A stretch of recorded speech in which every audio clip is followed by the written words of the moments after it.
1990 में हम लोग चंडीगढ़ में पोस्टेड थे, मेरे हस्बैंड। तो एक ऑफिस में, हस्बैंड के ऑफिस में उनके बॉस के पास गुरुजी आए होंगे, तो गुरुजी ने उनको, मेरे हस्बैंड को भी बुलाया मिलने के लिए। गुरुजी से मिले, गुरुजी से बातें हुई उनकी, फिर मेरे बारे में बताया। उस टाइम में थोड़ा सा मेरे को हेल्थ इश्यूज चल रहा था, तो गुरुजी ने फिर आशीर्वाद दिया मुझे भी।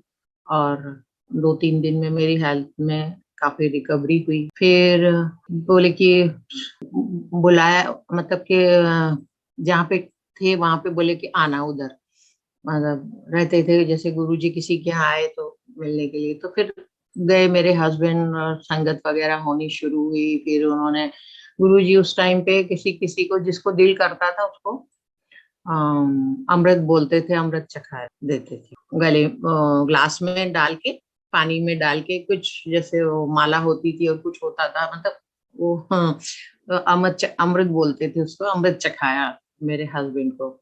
और सुना तो हमने पहले भी था। और फिर बस वो, आपको सबको पता है कि गुरुजी की संगत में एक बार मतलब आप मिले, और फिर तो पूरा परिवार धीरे धीरे धीरे धीरे सब लोग जो है वो जुड़ते चले जाते हैं।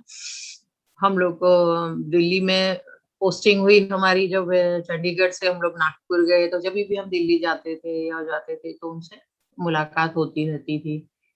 फिर जब दिल्ली में हम लोग की पोस्टिंग हो गई, तो दिल्ली में हम लोग, मतलब क्या बोलेंगे, एक बर्थडे पार्टी में हमको गुरुजी के दर्शन हुए। गुरुजी आए थे वहां पे, किसी की बर्थडे पार्टी थी बच्चे की, हम लोग भी गए हुए थे। बस उस दिन से तो फिर ऐसा हो गया कि गुरुजी बस डेली का कंटिन्यू हो गया। डेली ही जाना होता था गुरुजी के वहां पे। एम्पायर स्टेट में एक जगह है, वहां पे हम लोग फिर जाते रहते थे। तो हमारे मदर इन लॉ को मतलब थोड़ा सा वो लगता था कि ये लोग दोनों जने किधर चले जाते हैं, हस्बैंड वाइफ, इतना लेट होता है, बच्चों को स्कूल होता है और बहुत सारी चीजें होती। तो हमने बोला आप भी चलो हमारे साथ। नहीं नहीं, मेरे को नहीं जाना, इतना लेट जाते हैं।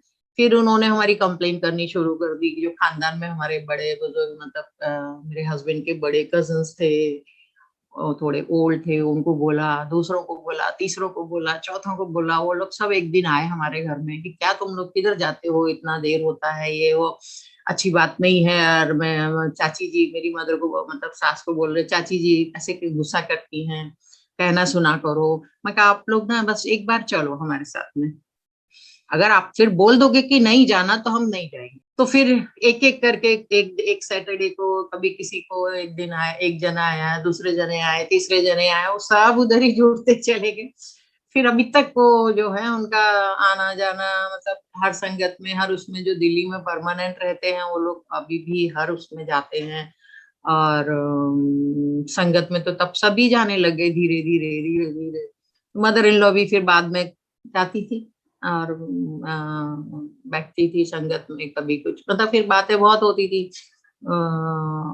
गुरुजी को जिसका मन होता था गुरुजी को बोलते थे पास में बैठो, कभी बोलते थे कि चलो पैर दबा दे, कंधा दबा दे, हाथ दबा दे। फिर वो किसी को बोलते चलो चलो बाहर जाओ, बाहर बैठो। किसी को बोल देते थे बैठो उधर, चलो एक कॉर्नर में जाके वहां बैठो, अरदास करो, ध्यान लगा। तो बोल देते थे, तो वहां पे वो लोग जो अपना चुपचाप जाके चले जाते थे, बैठ जाते थे, शांति से अपना मेडिटेशन करते थे। और गुरु जी के यहाँ तो कोई टाइम की वो नहीं है। लंगर में भी गुरु जी के यहाँ बड़े बड़े नेता हैं, फिल्म इंडस्ट्री के काफी सारे लोग हैं। क्या बताऊं, कई लोग तो ऐसे हैं कि लंगर में हमने एक थाली में खाना खाया, फिल्म इंडस्ट्री के लोग भी और मिनिस्टर्स भी, मिनिस्टर की वाइफ भी। अरुण शौरी जी तो वो बिल्कुल परमानेंट आते थे, उनकी वाइफ को काफी हेल्थ इश्यूज थे, बेटे को भी बहुत हेल्थ इश्यूज थे। तो ग्रेजुअली वो लोग रिकवर करते गए। और कई कहानियां हैं गुरुजी, जैसे किसी को एक एक लाइन बोल देते थे कभी, प्रणाम करने को कोई आया, दंडवत प्रणाम किया किसी ने, या कुछ बात हुई तो एक सेंटेंस बोल देंगे गुरुजी। उसका मीनिंग तब तो किसी को समझ में आता कि नहीं, मुझे मालूम नहीं, मुझे भी बड़ा लेट समझ में आता था कि उस वर्ड का मीनिंग क्या है। वो बहुत दिनों बाद वो बात पूरी होती थी, तब समझ में आता था। जैसे एक आंटी को बोला कि वो गुटखा बहुत खाती थी। फिर वो प्रणाम करने आए, हस्बैंड भी आते, हम उनको उनके पहले नहीं जानते थे उनको। तो ऐसी बस की बोल दिया, आंटी गुटखा छोड़ दें, हस्बैंड ना छोड़ी। अभी हमको मीनिंग ही नहीं समझ में आया। बहुत दिनों बाद, मतलब 2-3 साल हो गए, 4 साल हो गए, फिर समझ में आया। तो वेरी सैड न्यूज कि वो हस्बैंड उनके जो है, उनके कहीं पे मैरिटल अफेयर था, तो वो लेडी भी साथ में आ गई। तो फिर समझ में आया कि अरे गुरुजी देखो कितना डीप सोचते हैं, और कैसे उनको मतलब इंस्ट्रक्शन एक तरह से बोलना चाहिए कि खुलेआम सबके सामने बता दिया कि गुटखा तो बहुत खाती है, गुटखा छोड़ दे, हस्बैंड मत छोड़ना।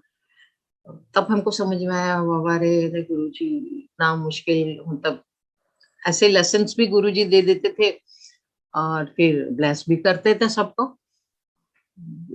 ब्लेस तो इतना करते थे, हर किसी को कहने की जरूरत होती नहीं थी। मेरे अपने खानदान में जो है, जैसे थे मेरे ननंद नंदोई हैं, उनके 3 बच्चे थे। ऑब्वियसली सब परेशान होते थे अपने बच्चों के लिए, ग्रोइंग एज है तो बच्चों को कैरियर के लिए, उसके लिए, तो वो बोलते थे कि भाई ऐसा है, इस बच्चे को कुछ बोलो मत, जो करता है उसको करने दीजिए। Can you hear me? आवाज आ रहा है? हाँ जी आंटी। ओके। तो उनको बोलते थे कि भाई आप मेरे इसको, बच्चे को कुछ मत बोलो। जैसे होता था ये पढ़ता नहीं है, सारा दिन सोता है, या ये करता है वो करता है, तो गुरुजी बोलते थे नहीं कुछ मत बोलो। पर वो फिर ठीक है, गुरुजी की बातों में उन्होंने फिर हाँ फॉलो किया, और वो बच्चे आज अच्छे ऑफिसर, अच्छा अच्छी जॉब में अच्छे ऑफिसर है, घर परिवार है उसका सब है। तो गुरुजी की ऐसी बातें होती थी, छोटी, क्रिस्प एंड कड़क, पर उसके पीछे इतना मीठा जो है रिजल्ट छुपा होता था। और एक बार मेरे को भी बोला, जो भी मेरे इश्यूज होते थे सबके सामने अपने अपने पंजाबी में बोल जाते थे। फिर मैं सबको पूछती थी इसका मीनिंग क्या है, तो फिर बताते थे कि भाई इसका मीनिंग ये है। अच्छा गुरुजी। फिर गुरुजी हिंदी में भी बोलते थे। फिर गुरुजी से मेरा जो है ना, वो बहुत ज्यादा, मैं बहुत फ्रैंक थी गुरुजी। बहुत फ्रैंक थी, जस्ट एक मतलब सीधे धड़ल्ले से उनके पास चले जाना, गुरुजी ये बात, गुरुजी वो बात, गुरुजी ऐसा, गुरुजी वैसा। इतनी छोटी छोटी बातों में भी मैं जाके ना पूछने लग जाती थी और बोलने लग जाती थी, कोई संगत बैठी हो कुछ भी हो। तो मतलब ऐसे मेरे को इतना नजदीकी लगता था गुरुजी से। फिर जब हमारा बॉम्बे, दिल्ली से बॉम्बे हम लोग ट्रांसफर पे आए, तो फिर उन्होंने बोला कि जल्दी आना कल। हमको समझता ही नहीं था कि हम जल्दी आना मतलब कि ब्लेस करेंगे, गुरुजी ने ये भी बोल दिया। तो फिर भी हमको ये लगा कि जल्दी क्यों बुला रहे, संगत तो 6 बजे 7 बजे होती, हमारा पैकिंग बहुत चालू था, ट्रक लोड होना था, और बहुत सारे प्रॉब्लम से, तो हम नहीं निकल पाए कोशिश करने के बाद भी।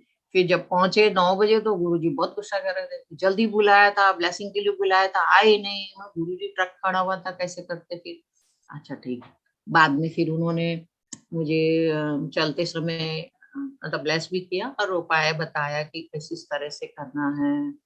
और कई बार ये होता था, एक बार गुरुजी का जब मूड होता था तो चलो चलो चलो, संगत लास्ट में रह गई थोड़ी सी, 2 बज रहे 3 बज रहे हैं, चलो, सब लोग उठ के चल देते थे, गाड़ियों में बैठे, किसके यहाँ जाना होता था उसके यहाँ, गुरुजी बोलते आज उसके यहाँ संगत करेंगे, चले जाते थे। जब सब लोग आगे पीछे 15-20 लोग होते थे वो टाइम पे सब, तो वहां पे जाते थे, वहां पे शबद कीर्तन संगत थोड़ा चलता था। गुरुजी ने जिसको घर में जाके जैसे भी मतलब, वो ब्लेस तो बैठ के ही करते थे, किसी को पता नहीं चलता था, तो उनके घर में जाते थे, ब्लेस करा, संगत करी, आ गए। तो गुरुजी को वो एक बार के ड्रेस की बात बताती हूँ, गुरुजी के लिए ड्रेस बनवाई, बॉम्बे से लेके गई।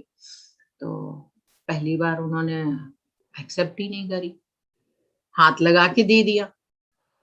तो मुझे तो मतलब बहुत, मतलब वो लगा कि ऐसा कैसे गुरुजी ने कर दिया। फिर रख ली, खैर कोई बात नहीं। तो रख लिया ड्रेस, फिर बोले चलो संगत में जाना है, उधर चले गए किसी के यहाँ पे, तो रात के 4 बज गए, ठंड थी, जनवरी का महीना था। तो मैं कहा गुरुजी मुझसे गलती हो गई क्या, आपने मेरा ड्रेस आपने एक्सेप्ट नहीं किया, तो अच्छा नहीं बना है क्या? तो बोली तू समझी नहीं आंटी। मैंने, गुरुजी बताइए ना मेरे को। फिर उन्होंने बोले इसको अपने पहनना, मेरे लिए बोला कि पहनना इसको। मैं कहा अच्छा गुरुजी। फिर बोले कि शिव महापुराण का बोलते थे वो कि पाठ करो, एक पाठ डेली करो शिव महापुराण का, जो नहीं कर सकता तो बोले एक पेज डेली पढ़ो। ये उनका मतलब होता था, किसी को भी बोलते थे। तो मुझे बोला था इसको इसको पढ़ के पहन के और पाठ करना। तो फिर मैं पाठ करी।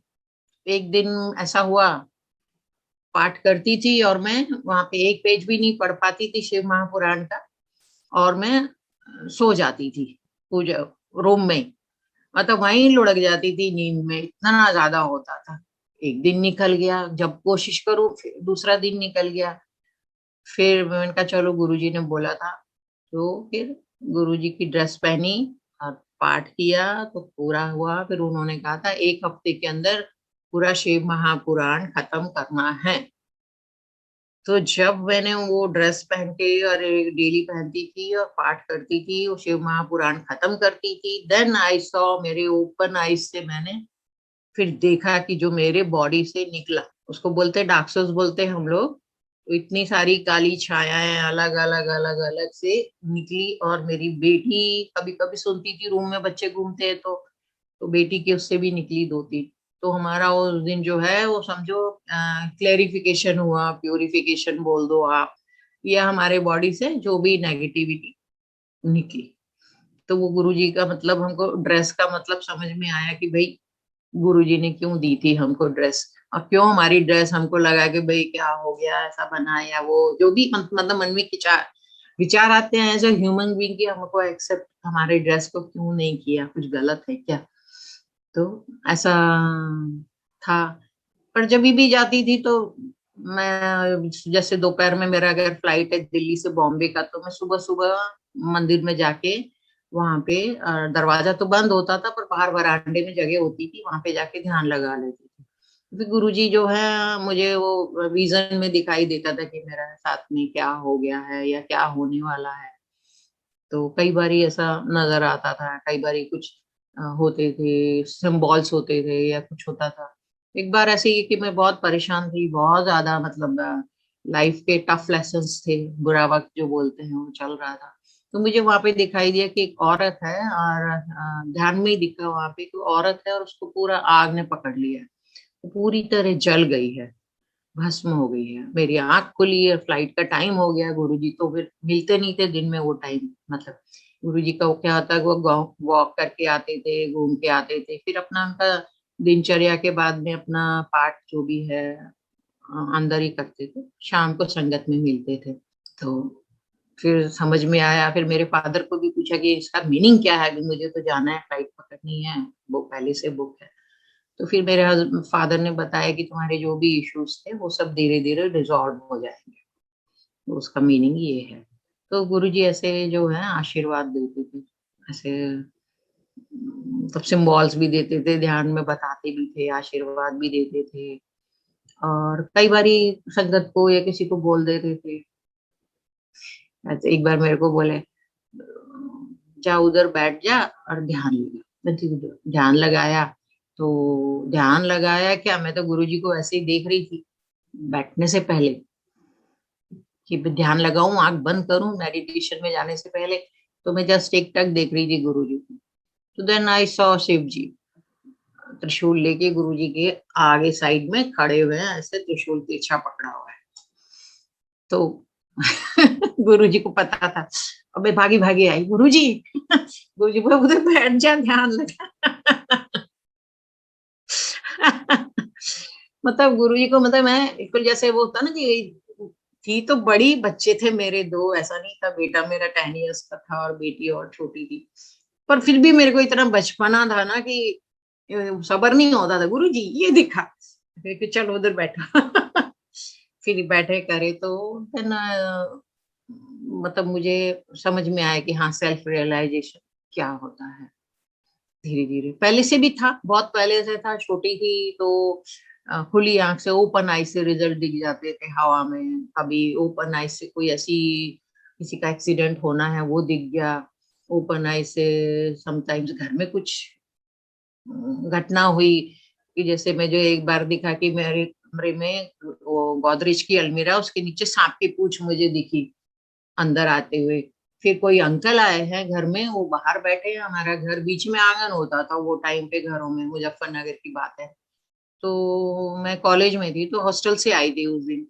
तो मुझे दिखा तो मैं ध्यान नहीं दिया, अंकल आए कोई, तो उन्होंने फिर वो सांप को मारा। ये मैंने ओपन आइज से ऐसे ही देखा। फिर मुझे 3-4 दिन बाद क्या हुआ, कुछ छुट्टियां थी, बैठ गए तो वहां पे वाकई में मुझे सांप की पूंछ दिखी, सेम उसी जगह पे। और फिर जब मैंने शोर मचाया, सांप सांप सांप, बेडरूम में सांप आ गया, तो बड़ी वो होती है, और लंबा सांप था जैसे पूंछ से मुझसे दिख रहा था। फिर वो अंकल ड्राइंग रूम से, सेम वही अंकल आए जो मुझे ओपन आइज से दिखे थे, और मैंने उनको कभी देखा नहीं था। वो आए और उन्होंने सांप को फिर मारा। तो ऐसे कई सारी घटनाएं बहुत पहले से मुझे ऐसा दिखती रहती थी। पर फिर ऐसा जैसे होता ना कि स्पिरिचुअल लाइफ से लगाव जो है, वो पहले भी होता था, और गुरुजी के साथ में जाके कुछ ज्यादा होने लग गया था कि भाई सोना है तो उससे पहले एक बार मेडिटेशन जरूर करना है। तो इस मतलब घर में ये लगाव के पीछे बड़े मतलब चैलेंजेस आने लगे कि भाई मतलब मदर इन लॉ को बड़ी शिकायत सी रहने लगी थी, मतलब ये इनको इस लाइन में चली गई तो फिर आगे क्या होगा, वो वाली सब। तो वो चैलेंजेस से भी गुरुजी ने बड़े धीरे धीरे से निकाला करा। फिर कि सर मेरे को लगता था कि भी कैसे किसी का दुख तकलीफ में कम करूं, कैसे किसी का भला होए, कैसे किसी का हो, तो वो ज्यादा दिमाग मेरा ना उसी उधेड़ बुन में रहता था। स्कूल कॉलेज टाइम से भी रहता था कि जैसे किसी की यूनिफॉर्म नहीं है, पता चला तो उसको मदद कर दी, उसको कुछ यूनिफॉर्म ला के चुपचाप दे दी, चुपचाप उसके बैग में किताबें रख दी, चुपचाप बुक्स दे दी, छतरी दे दी बारिश के टाइम में। बहुत सारी ऐसी हरकतें मैं ना मुझे बहुत छोटे से करती आ रही थी। ये बड़े होके भी ये सब कंटिन्यूटी में बनता ही रहा, चलता ही रहा। और अभी भी चालू है। तो अब फिर उसके बाद में भी धीरे धीरे मैंने मतलब हीलिंग की तरफ जाने लगी कि मैं भाई ये तो ऐसे नहीं होएगा, तो आपने क्योंकि बहुत लिमिटेशंस हैं आपकी नौकरी की लाइफ में, आप कितना भी पैसा दो तो आपको तो दुख तकलीफ लोगों के कम होते नजर आते ही नहीं है। एक एक बना दूसरे को करा तो और आ गए इतने सारे, तो कैसे करूं। कुछ तो ऐसा होना चाहिए कि भाई जिससे मैं किसी का कुछ हो सके जितना कम कर सकूं, अब खुद को भी सेटिस्फेक्शन हो कि भाई हाँ हमने कुछ कर दिया, तो किसी का हमको और कोई आएगा आस लगाएगा तो भी चलो और किसी की भी मदद हो जाए। तो फिर उस तरह से करते करते मैंने फिर 3rd डिग्री रेकी सीखी। फिर मुझे लगा रेकी में भी कम पावर है, फिर दूसरी मोडालिटी में भी गई, तीसरी में भी गई, और अभी जो है तो अब मैं हीलिंग करती हूँ, स्पिरिचुअल हीलिंग है, हीलिंग सॉन्ग्स है। और वाकई में मतलब गुरुजी की मेहर ही है, उनकी वजह से इतना हुआ है, इस लाइन में आगे बढ़ के रास्ता दिखता चला गया। और अभी भी मैं वो कोशिश ये रहती है कि मैं जितना हो सके, जैसे भी हो सके ह्यूमैनिटी की सर्विस करूं। तो मैं वो कोशिश करती हूँ कि बस थोड़ा किसी को मदद हो जाए तो है। अभी जैसे कोविड के पेशेंट्स है तो उनको मैं अनकंडीशनली फ्री हीलिंग ऑफर करती हूँ, देती हूँ। और साथ में सुजोक थेरेपी भी मैंने करी। तो आप लोग को सब पता है सुजोक थेरेपी के रिफ्लेक्शन पॉइंट्स होते हैं, हाथ में और पैर में होते हैं। तो कलर थेरेपी भी उसमें आती है, मैग्नेट थेरेपी भी होती है। तो इस तरह से मैं रिलेटेड टू ह्यूमन बॉडी और हीलिंग से रिलेटेड थोड़ा सा, बहुत तो कुछ नहीं कर पाती हूँ पर हाँ थोड़ा बहुत कर लेती हूँ। और लगता है कि भाई चलो कुछ तो मैं कर पा रही हूँ कि जिससे ह्यूमैनिटी को थोड़ा सा जो है सपोर्ट हो। और कई मतलब केसेस तो कई सारे ऐसे आ जाते हैं, लगता है कि चलो अच्छा हो जाए, भगवान इसको ठीक करो, कैसे भी हो ठीक करो बस। गुरु जी भगवान वो सब, फिर वो फिर इस तरह से हीलिंग फील्ड में आते चले गए, और अभी भी हैं, करती रहती हूँ कुछ कुछ। और अब एक हीलिंग सॉन्ग है, अगर सुनना चाहेंगे बस सत्संग में भी लगा सकते हैं। और भी फ्लो, तो वही आप जब बाहर फ्लो करोगे तो फिर क्या होगा, आप ह्यूमैनिटी से जुड़ते जाओगे, और ह्यूमैनिटी से जुड़ोगे तो love piece and harmony humanity में रहेगी, और सब जगह ट्रू लव जो ईश्वर का सीम प्यार है। गुरुजी भी हमेशा बोलते थे गुरुजी को कुछ नहीं चाहिए, गुरुजी वांट्स ओनली लव। तो प्योर लव गुरुजी जिस फॉर्म में रहते थे, ऊपर से लेते थे, वही गुरुजी सबको देते थे। तो ये ह्यूमैनिटी के लिए सो बहुत वेरी पावरफुल लव सॉन्ग है। Love song in the song, not love means love is to all humanity, तो प्योर फॉर्म में लव। इस गीत में बहुत सारा सेल्फ लव है, बहुत सारा प्यार है, और इसको गाने से ही सेल्फ लव सभी के अंदर आता है। और सेल्फ लव जब आता है तो आधी प्रॉब्लम हमारे मन की, हमारे दिल की, हमारे सोल की भी क्लियर होने लगती है। 50% हम लोग क्लियर हो जाते हैं। और ऐसे ही क्षमा प्रार्थना एक है कि फॉरगिवनेस जो करते हैं किसी से भी, आप जैसे है कि वही कुछ बात हो गई, कुछ हो गया, अगर किसी ने पहले ही बोल दिया कि प्लीज फॉरगिव मी, क्षमा कर दीजिए, क्षमा कर दीजिए, गलती हो गई, तो हमारा 50% जो है ना, हमको गुस्सा हमारा कम हो जाता है। और हमारा जो, किसी ने अगर गलत बोल भी दिया है तो हमने उसको अगर क्षमा कर दिया है तो हमारा 50% उसकी तरफ से ध्यान हट जाता है, तो हमको वैसे ही शांति सी मिलने लगती है।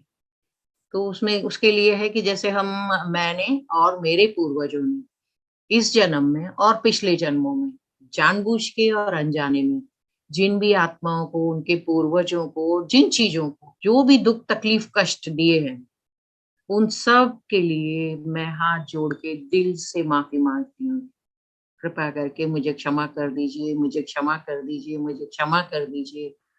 और जिन आत्माओं ने, उनके पूर्वजों ने मुझे और मेरे पूर्वजों को और मेरे बच्चों को, आने वाली पीढ़ियों को डिसेंडेंट्स बोलते हैं, जो भी दुख तकलीफ कष्ट जानबूझ के या अनजाने में इस जन्म में या पिछले जन्मों में दी है, उसके लिए मैं दिल से उनको बिना शर्त के क्षमा कर। और मेरे पूर्वजों से, मेरे डिसेंडेंट से, मेरे आने वाली पीढ़ियों की आत्माओं से मैं विनती करती हूँ कि वो भी उनको क्षमा कर दें बिना शर्त। और मैंने आपको क्षमा किया, आप भी मुझे क्षमा कर दीजिए। प्रेम शांति एकता में रहिए, प्रेम शांति एकता में रहिए। I forgive you, you forgive me, bring love, peace and harmony, bring love, peace and harmony। Thank you, thank you, thank you. और भी बहुत सारी गुरु जी की बातें हैं, बहुत सारे किस्से हैं। आपको तो पता है कि गुरु जी का सत्संग शुरू होता है तो फिर सबकी लाइफ में इतना है कि एंडलेस। हाँ जी, हाँ जी, हम वही सब सुनना चाहते हैं जो उस वक्त आप बैठ के आमने सामने गुरु जी से बातें करते थे, या गुरु जी से क्या क्या कल्याण करते थे, संगतों का क्या क्या डिफरेंट तरह से कल्याण करते थे, ये सब चीजें। जी। ओके। जैसे मेरे को एक छोटी सी प्रॉब्लम थी। मेरा बेटा थोड़ा जो क्रिकेट खेलने में ज्यादा रहता था, वो टाइम पे नाइन्थ में पढ़ता था। तो मैं, गुरुजी इसका कुछ देखो ना, ये पढ़ता नहीं है, तो बच्चों की तरह जाके तो मैं बोलने लग जाती थी ना सारी। अब मुझे लगता है कि वाह, मैं कैसे करती थी। तो गुरुजी वो है कि, तो ये गुरुजी खेलता ही रहता है, पढ़ने के लिए पढ़ता नहीं है, कैसे करूं गुरुजी। तो फिर बड़ी कोशिश करी, सब कुछ किया, फिर गुरुजी ने वो अच्छा ठीक है, करते करते एग्जाम आ गए नाइन्थ में, तो उसका जो नाइन्थ में है वो सप्लीमेंट्री आ गई। वे गुरुजी, इसको तो सप्लीमेंट्री आ गई नाइन्थ में, अभी ये आगे क्या करेगा। तो गुरुजी बोलते तेरे को मालूम ही नहीं है ना, इसका टेवा जो है ना, टेवा में 1 साल इसका खराब होना लिखा था, तो खाली सप्लीमेंट्री से इसका वो साल निकल गया। तो मतलब ऐसे गुरुजी कल्याण करते थे इस तरह से। और कई बार होता था जिनको, गुरुजी को तो गेट से ही पता चल जाता था कि कौन आ रहा है, किस फीलिंग से आ रहा है, क्या भाव लेके आ रहा है। कुछ को गुरुजी बोल देते थे कि लेट अस ट्राई वाला आ गया, वो गुरुजी तो सामने ही बोल जाते थे ना। ये लेट अस ट्राई वाला आ गया। कई बार गुरुजी ऐसी कई लोगों को बोलते थे लंगर चखने आ गए। मतलब गुरुजी को उसके दिल की बात पता होती थी और गुरुजी बोल जाते थे। तो वैसे भी कई लोगों के साथ में ऐसे भी होता था। कई लोगों को गुरुजी जो है, एक बार एक बेचारा गरीब सा आदमी आया, पहली बार किसी से सुन के आया होगा कहीं से ना, होता है कि भाई चलो दरबार में जा रहे हो। उसको बेचारे को कुछ पता नहीं था, उसने अपना माथा टेका और प्रणाम किया और फिर 100 रुपए गुरुजी के चरणों में रख दिए। गुरुजी बोली कि गुरुजी मैं दर्शन करने आया, फिर नहीं ये उठा ले, यहाँ पैसा नहीं चलता है, प्रॉब्लम क्या है? तो फिर कुछ बताया तो जो ठीक है जा उठ, गुरुजी ने डेट दे दी उसको, जा आशीर्वाद, और फिर उसका वो काम हो गया। तो गुरुजी मतलब ऐसे थे एकदम सीधे दिल के भोले, उनको सब मालूम होता था, सब मालूम होता था। हर किसी को, आपको सबको पता है, कोई भी फीमेल है तो आंटी, कोई भी मेल है तो अंकल, बहुत कम, मतलब इसी से ही सबको बुलाते थे आंटी अंकल, कोई भी हो, यंग हो बुढ़े हो, सबको। तो आंटी जैसे आजकल हर कोई एक दूसरे को आंटी अंकल कहते हैं, अपने हस्बैंड को भी अंकल कहो, अपनी मदर को भी आंटी, ऐसा है क्या? नहीं ऐसा तो नहीं बोलते थे कभी भी, अंकल गुरुजी बोलते थे, या किसी को भी, मेरे हस्बैंड को भी हाँ अंकल बोल देते थे, उस टाइम पे तो हाँ यंग थे बहुत। तो जो भी हाँ। आते थे, मेरे फादर को भी अंकल बोलते थे, मेरी मम्मी को आंटी बोलते थे, मुझे भी आंटी बोलते थे, मेरी मदर इन लोग को भी, और भी यंग जो आते थे उनको भी। तो फीमेल को वो आंटी ही बोलते थे, शायद इसलिए कि कोई मतलब दूसरी चीज से क्या बोले ना, ऐसा होगा उनका अपना बना होगा कि भी वो आंटी सबके में चल जाती, मतलब मुझे उनका अंदर की सीक्रेट नहीं मालूम है, पर सबको बोलते थे आंटी ऐसे। पर हाँ कईयों के दूर से ही पता चल जाता था, तो वो कई बार बोल देते थे, देखो सो एंड सो आ रहा है, उसका भी ये काम बोलेगा देखो। ऐसे होता था। तो गुरुजी, ऐसे ही गुरुजी का जब ये मूड होता था तो कभी किसी को बुला के बैठाते थे, चलो उसको, कभी कभी गुरुजी क्या होता था कि बोल देते थे कि कड़ा बनवा के लाओ चांदी का ना, तो मेरे बेटे को भी दिया है, तो फिर वो ब्लेस कर दे, तो वो पहनते हैं, अभी भी पहना हुआ है मेरा बेटा। और मेरे ब्रदर को भी बोला था, एक ब्रदर को, दो ब्रदर है, एक को बोला था कड़ा बना के लाओ, तो पहना है। कभी ऐसे ब्लेस कर देते थे। मिसेस शौरी जो है उनको बोला था वो बैंगल मतलब लेके आओ, तो बैंगल ब्लेस करा। तो गुरुजी ऐसे भी ब्लेस कर देते थे। कभी गुरुजी बोलते थे, मेरे हस्बैंड को बोला है कि 1.25 तोले का ओम बनवा के लेके आओ गोल्ड में, तो ओम बना के दिया उन्होंने, ब्लेस किया, अभी पहनते हैं। और मेरी डॉटर के लिए, उसको छींके बहुत आती थी, बहुत परेशान होती थी, वो मेटल एलिमेंट का उसका इशू बहुत चलता, तो गुरुजी को बताया था कई बार, तो गुरुजी फिर एक बार बोले कि चलो उसको, मैं बॉम्बे में थी वो टाइम पे, कि अगली बार आएगी तो ओम बनवा के ला चांदी में, उसके लिए बनवा के दिया, फिर ब्लेस किया। वो 51 डेज तक इसको पहनने को बोला, पहनी थी, ब्लैक धागे में बोला था तो पहनी थी। फिर जब उतारो तो फिर वापस शुरू हो गई। फिर गुरुजी को बताया तो गुरुजी बोले नहीं, उसको जब तक वो अपने आप नहीं हो जाता है, अपने आप इसका दिल करेगा तब निकालना, नहीं तो पहने रहने देना। तो मेरी बेटी ने बहुत साल तक उसको पहने रखा, और अभी भी रखा हुआ है, वो संभाल के रखा है वो, क्योंकि बच्चे कॉलेज में चले जाते हैं तो थोड़ा वो रहता है कि मम्मा ये रख दो, ठीक है।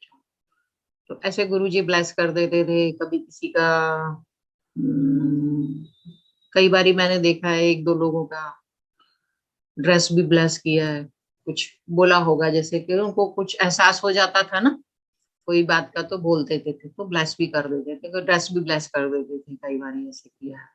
और एक दो लोगों का जैसे क्या है कि शादी नहीं हो रही, शादी नहीं हो रही, तो गुरुजी ने बोला भी होगा, तो शादी भी थे जो लोग, मतलब वहां पे मैच भी करा दिए थे कई, ऐसे सुनने में आए थे। और एक लेडी थी, वो बड़ी परेशान रहती थी, थोड़ा मतलब बिजनेस में लॉस, उसमें लॉस, फैमिली में भी कुछ, हस्बैंड की डेथ हो गई थी, और घर में वो सबके जैसे आजकल बहुत ज्यादा है ना, भी इसने मार लिया उसने मार लिया हिस्सा या जो भी है। तो वो बहुत परेशान थी कि मेरे बच्चे हैं, लड़की है, कैसे होगा, सब चला गया, मेरे पास कुछ भी नहीं बचा है। तो ठीक है, गुरुजी ने उसको ब्लेस किया। तो फिर थोड़े दिन में जब उसका शादी का हुआ, तो मतलब वो संगत ने इतना किया, उनकी शादी एकदम आराम से सब हो गई। और गुरुजी को तो कहना भी नहीं पड़ा, किसी को भी कहना नहीं पड़ा, उनको भी नहीं कहना पड़ा, बहुत अच्छा घर, सब कुछ सब। तो गुरुजी की ब्लेसिंग्स ऐसे, मतलब गुरुजी की ब्लेसिंग्स के जो है ना वो, आप मतलब मापदंड नहीं है, आप सोच नहीं सकते हो, ऐसे मिलती है फिजिकल लाइफ में, इमोशनल लाइफ में, स्पिरिचुअल लाइफ में, and every every aspects of life.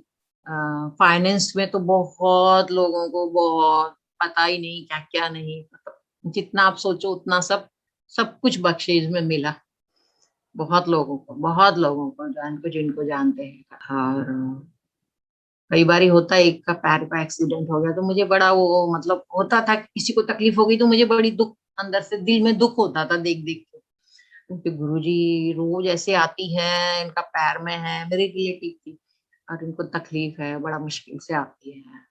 तो गुरुजी भाई तो ज्यादा मत बोला कर, वो अपने कर्मों का भोग रही है। मतलब ऐसे डांट दिया मेरे को गुरुजी ने, फिर नहीं बोला। तो सिफारिश लेके जाओ तो मुझे लगता था कि गुरुजी जल्दी ठीक कर देंगे तो अच्छा हो जाएगा, पर नहीं, कभी कभी कर्मा का भी होता है। तो मतलब हो सकता है ना, बड़ी बड़ी चीज से बचाने के लिए छोटे पे ही ऐसा होता है कई बार, तो वो भी होता देखे हैं। और कई बार गुरुजी जो है वो लंगर अपने हाथ से, वो मैंने सुना है, मैंने मतलब पहले लंगर बांटते थे गुरुजी, जैसे ना खिला रहे हैं हम्म। तो रोटियां पकड़ी हैं, खत्म हो गई, नीचे से फिर निकाली, नीचे से फिर निकाली, मतलब ऐसे भी लंगर बढ़ता जाता था, गुरुजी प्रसाद की। अपने आप ही बढ़ता जाता था। हाँ, तो चमत्कार गुरुजी का खुद भी करते वो देखा है। लड्डू तो हमने 2-3 बार देखा है, इतना बड़ा लड्डू ऐसा अच्छा, एकदम। इतना बड़ा होता था? हाँ, एक बार इतना बड़ा सा गरम गरम निकाला, फिर किसी को बुलाया, चला उसको पहला पकड़, अब इतना गरम वो पकड़ा भी नहीं जाए, उसके हाथ लाल हो गए हुए, तो फिर गुरुजी सबको थोड़ा थोड़ा थोड़ा पूरी संगत को वो लड्डू बांटा, पूरी संगत को। हाँ। सचखंड प्रसाद है। हाँ, अभी वो तो ऐसे ही आ गया था, सब देख रहे थे तो आ गया, ऐसे किया हाथ में। ऐसे है। एक हमारे पहचान के थे, जिन्होंने गुरुजी को पहली बार मिलवाया था, गुरुजी के ऑफिस में गए थे तो उनकी सिस्टर की मैरिज थी, हम्म। गांव में थी। तो ताकि संगत तब गुरुजी ने बोला होगा, पर वो जो होता ना कि कई बार इतने लोग इकट्ठे हो जाते हैं शादी में, मतलब आपके बजट से ज्यादा हो जाता है। तो मालूम चला उनके यहाँ पे ऐसे ही काफी लोग आ गए थे, क्योंकि संगत के भी आ जाते थे और वैसे भी आते थे, और कई बार ये होता है कि अपन ने 200 का इंतजाम किया, 250 आ गए, 300 आ गए, तो ऐसा ही हुआ। उसमें बताते हैं मिठाई कम पड़ने लगी, तो फिर गुरुजी मतलब अ, क्या बोलो, गुरुजी का चमत्कार था, बाद में गुरुजी आके लेटे, थोड़ा बैठ गए, गुरुजी भी गए थे कि थक गया हूँ बहुत, हाथ पैर दबा दो। तो फिर वो मालूम चला, अंदर लोगों को पता चला मिठाई तो एक ही डब्बा रह गया था और अभी तो ढेर लग गया है वहां पे। मतलब ऐसा चमत्कार भी होते हैं, थे, करते थे और देखे हैं, कईयों के यहाँ देखे हैं, ऐसे है। और याद करते जाओ तो बस आते जाते हैं। हाँ आंटी, आपके पास तो बहुत कुछ है बताने के लिए। 1990 से जुड़े हुए हो, साथ में आपके फादर, आपने बताया था, इतने ब्लेस्ड है। बहुत। आपका पूरा का पूरा परिवार, फैमिली सो ब्लेस्ड, सब साथ सब में सब लोग, हाँ, सब लोग। आपकी पुत्री। मेरी सिस्टर थी छोटी, उसको मतलब शादी के 5 साल हो गए थे, कंसीव नहीं हो रही थी, तो फिर गुरुजी की उससे ब्लेस्ड हुई, और फिर उसको बेटी मतलब होने वाली थी बेटी, तो आती थी, क्योंकि वो बरेली में पोस्टिंग थी उस टाइम पे उसके हस्बैंड की ना, तो जब आती थी तो मिलती थी, तो एक मम्मी के पास आई हुई थी डिलीवरी के लिए, तो डॉक्टर ने उसको सीजेरियन बोला हुआ था। तो गुरुजी ने देखा, फिर वो बताया, गुरुजी उसको तो सीजेरियन बताया है, गुरुजी जब उसको जैसे ही नजर मारी, देखा तो वो ठीक है, और फिर वो थोड़े दिन में मतलब जो पोजीशन होती है ना चाइल्ड की, वो नॉर्मल हो गई, फिर नॉर्मल उसको डिलीवरी हुई। ऐसे भी मतलब ब्लेसिंग्स तो इतनी सारी है ना। चलती ही चली जाएंगी, पूछते ही चले जाएंगे, आंटी, पूछते चले पता जाएंगे। नहीं हाँ। ना कि मतलब इस वक्त संगत में कौन कौन बैठा हो और किस सिचुएशन में बैठा हो, और वो आपके मुंह से जो सत्संग निकलवाए, वो किसकी ब्लेसिंग हो, वो वाली बात है।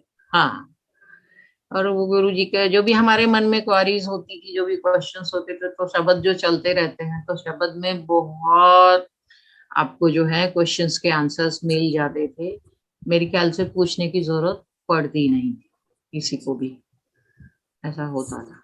हम्म। पर ये कि वो नहीं देखते थे कि ये अमीर है गरीब है, कैसा है वो, उसका पता नहीं क्या, गुरुजी सोल को जानते थे, उसकी सोल कैसी है। तो मैंने बहुत लोगों को ऐसे को देखा जिनको आप उम्मीद नहीं कर सकते हो, इतने सीधे भोले लोग जिनको मतलब आप क्या बोलना चाहिए कि एजुकेशन का उतना नहीं, आई मीन कि उनको साइन करना भी नहीं आता था। और पर गुरुजी की ब्लेसिंग इतनी होती थी और उनके उस लाइफ की मतलब प्योर जन्मों के कर्मों की तपस्या होगी, जो इस लाइफ में उनको रियलाइजेशन वहां पे मिला, कई लोगों को मैंने देखा। हम्म, अच्छा, ऐसा। गुरुजी के आगे ही बहुत लोगों को सेल्फ रियलाइजेशन मिल गया। हाँ, बहुत बहुत लोगों को, मतलब सिर्फ ये नहीं होता था कि आपकी एजुकेशन हो, आप पढ़े लिखे हो, आपको अकल हो, समझ हो तो ही होगा, ऐसा नहीं है। वो जो आंटी पिछले जन्मों में जो कमा के लाए होंगे, वो वक्त उनका पूरा हो गया था, तो गुरुजी ने उनको उनके भोलेपन पे ब्लेस कर दिया। जो भी कह लो आप, तो हाँ। ब्लेसिंग्स जैसे सब तरफ से जैसे भी है वो होती थी, मिलती थी। क्या रास्ता है आंटी सेल्फ रियलाइज होने का?